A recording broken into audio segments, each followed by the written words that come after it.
Welcome to the Book Binge. I am your host, King Crusoe, but you can call me KC. In today's episode, we're going to be doing what should probably end up being a little bit shorter of a review than normal, and also a different type of review than normal. The first reason why this is new is because The Tides of War by Stephen Pressfield, or rather just Tides of War, there's no "the" in that title, is the only book that I have DNF'd since I started reading again in mid-2021 or so, and as a result, I'm not entirely sure how a DNF review will come off or work as far as the channel structure or anything like that goes. Even so, I've got this review of sorts for you. Let's start off with a little bit more of a preliminary question, an argumentative question of sorts. Why DNF a review in the first place? Well, I have a couple of reasons for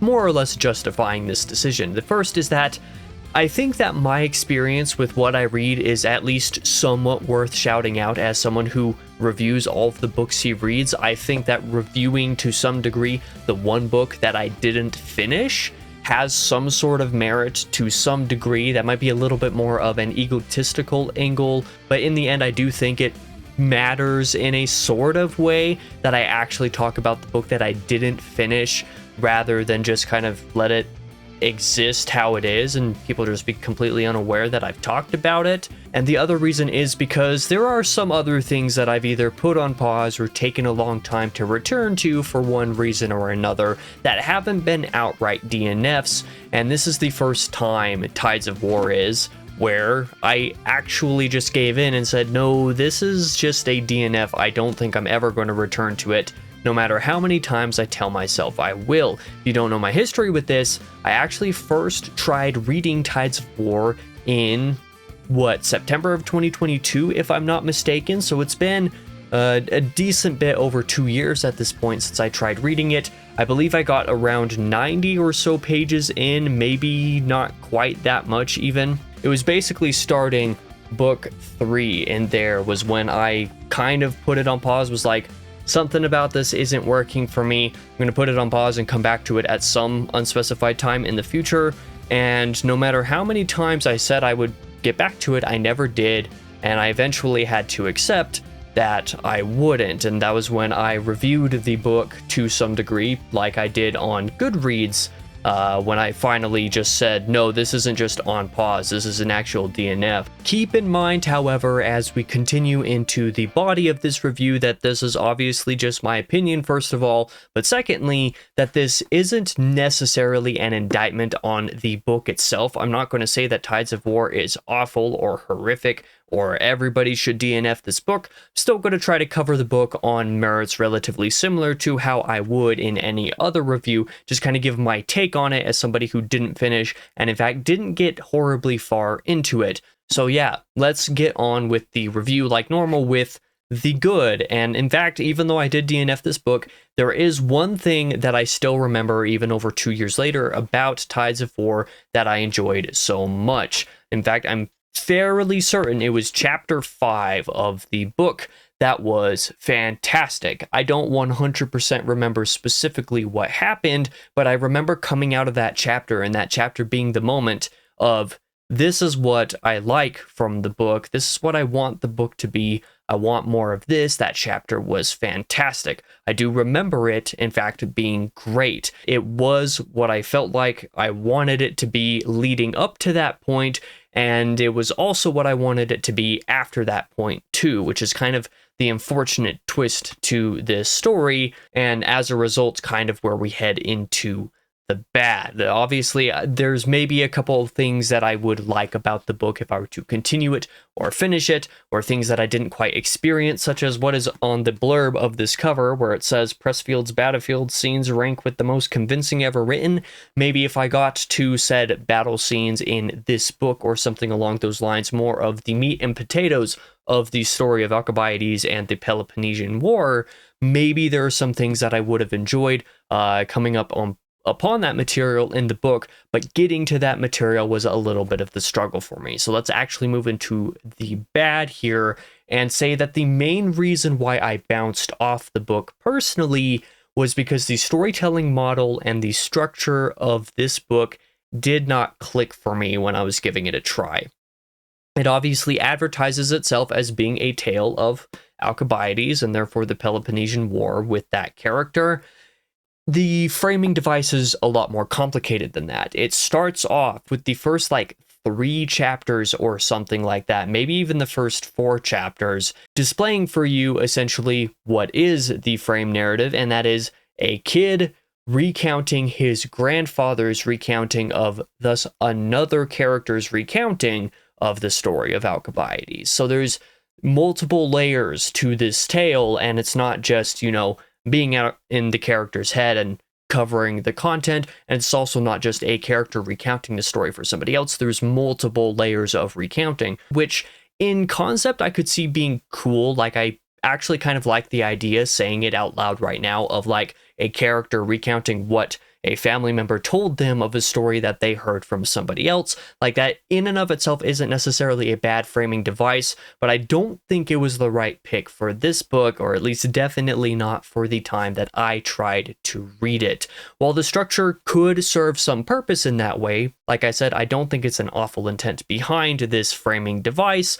I did feel it was a little bit too convoluted for me when I tried to read it. If nothing else, it was a little bit more of a learning curve than either I was ready for, and that is certainly the case, or than I think is necessary, which may or may not be the case. Maybe this framing serves a really useful purpose throughout the entirety of the book. Maybe when you come to the end, the reason for there being multiple layers to this has some deep impact or really matters to the telling of this version of the story specifically.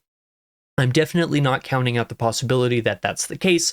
The problem is that you have to get through the book and actually get that out of it, and I found myself struggling too much with this framing and the bouncing back and forth between the various different layers of the framing of it, and obviously being a little bit confused about what's going on and not being interested in any of that setup to any degree. Like I said, chapter 5 was pretty good. I really liked that chapter. But everything else before that, the 4 chapters before it, and I believe, the 2 or 3 chapters or something like that after that, which I read. In fact, the last chapter that I started trying to read, so I read 9 chapters out of this, which meant that the 4 chapters before 5 and the 4 chapters after 5 were all some manner of execution that I was not into, or that I was actively not enjoying. 1 chapter out of the first 9 to be something that I was I see the potential in this, and all the rest of them being what are you doing? I'm not really following here, was a little bit too much of a struggle for me. Basically, what happened with Tides of War is that I was expecting / wanting a straightforward Alcibiades narration, or a one character recounting that story. That would be fine. I wouldn't have any problem with that. But having 2 additional layers to the story just really disconnected and convoluted a lot of that for me to a degree that I found unenjoyable in the manner in which I was interested in this story. I generally found the approach to be overwhelming and confusing. For the ugly of Tides of War, I think it's just the fact that I do not think that Tides of War was a good first shot with Pressfield for me. If maybe I had read some of his other books, which are a little bit more traditionally or simply structured, maybe I would be willing to trust the process with this one. But this being the first shot that I gave him, I wasn't really willing to trust that process. After reading, 70 something pages? Yeah, after reading, I actually read a few pages into part 3. So after reading probably 75 or 80 pages of the book or so, I wasn't trusting the process and was really not enjoying myself, and was just looking to get into my next read and be able to enjoy something a little bit different. That's why I put it on pause and said, I'll come back to this later when I'm more ready. I'll come back to it when I'm more prepared to take on what this framing narrative has to offer. And then it finally took a couple years after that for me to say, no, I don't think this is going to work for me. I don't think I'm ever going to come back to it, because every time I think about it, it's just yeah, but do I want to prioritize this over whatever other XYZ thing that I want to read instead? And that priority just never came back to a degree that meant that I'm going to read it. So maybe even still, someday I could pick this up randomly and decide to read it. but I do severely doubt it. If I'm going to try to read any Pressfield in the future, I'm going to try Gates of Fire instead, as the book that basically everybody praises and everybody thinks is really good. I will definitely read at least that book, but I'm willing to try more Pressfield in the future. In fact, I even have a nonfiction book of his that I do want to give a shot because of a recommendation from somebody else. I'm not writing off Stephen Pressfield entirely as a result of this book, but this book was not the right place for me to start, which is where we move into the recommendation, which obviously it's kind of hard to actually make a straight-faced recommendation with a book that I proclaim to have DNF'd. For obvious reasons, I personally don't recommend Tides of War, largely because of the framing, the structure of it, but I do think that there might be some worth to that. I think that if you know about that framing, if you're aware of that structure, and you're willing to go along with it when you're going into the book, that maybe you'll be able to go through and experience the story as is without being bogged down or held back by that, like I was, because I had no idea that that's what the book was going to be when I went into it. So my technical lack of a recommendation for the book can be taken with a major grain of salt. If you go into it with different expectations, if you're aware of the problem that I had with it, maybe you'll end up enjoying it. This isn't, like I said, a full-scale indictment of the book. I just think something about it doesn't work for me, and that may very well just be a me problem. I think the book still has somewhere right around a 4-star average rating on Goodreads.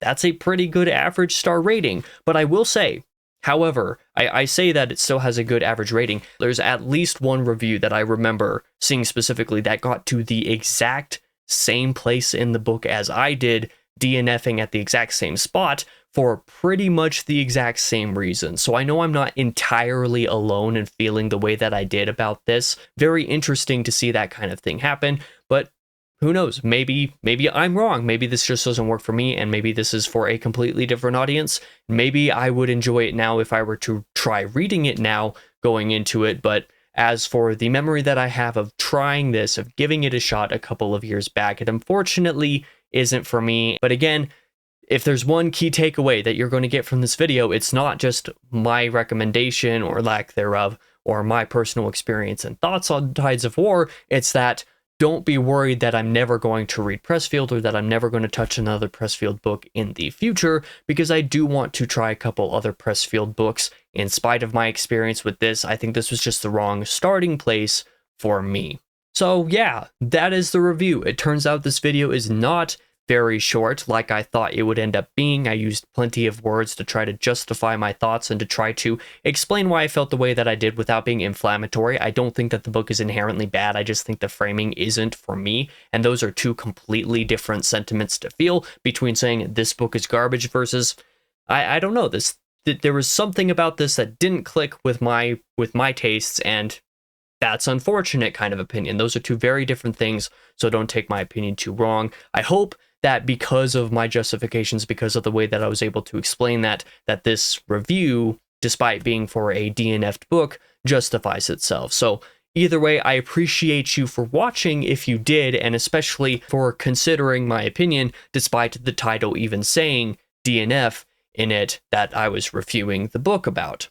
On the bright side, however, to contrast whether or not this video justifies its own existence, DNF reviews certainly should not become a regular thing in the future, because this is the only thing that I've DNF'd so far in 3.5 years, basically, of being back into reading a lot. So the fact that I have such a good track record at this point, despite there being some books that I've not enjoyed so much, this is the only outright DNF. So I don't think this isn't going to become a regular thing. Even if I do DNF like one other book or something like that in the next, like, let's say year, it definitely won't be a regular occurrence on the channel to review a DNF book. If I don't DNF books, it can't happen, obviously. But like I said, thank you for watching this video. If you did, let me know in the comments below if this video does in fact justify its existence. But if you've read this book, I really want to know what your thoughts are, whether you're closer to being on the same end of the spectrum as me, but especially if you happened to enjoy this book or even love it. I'd really love to know your take on it. Maybe I didn't get far enough to actually get the good out of it or something like that. Maybe the framing of it gets much less confusing and does a lot less to bog down the narrative, I'd love to know what your thoughts are if you've read it, and especially if you enjoyed it. I'd love to hear that challenge to my opinion, because I honestly don't know why the book didn't work for me, aside from the fact that the framing kind of bugged me a bit. So if there's anything that you could do to maybe influence me to pick it up in like 15,000 years in the future or something like that, whenever I have time and the TBR is empty, I would love to hear your thoughts, like I said. But thank you for watching one final time. For now, I have been your host, King Crusoe, but you can call me KC, and I hope to see you guys in the next video.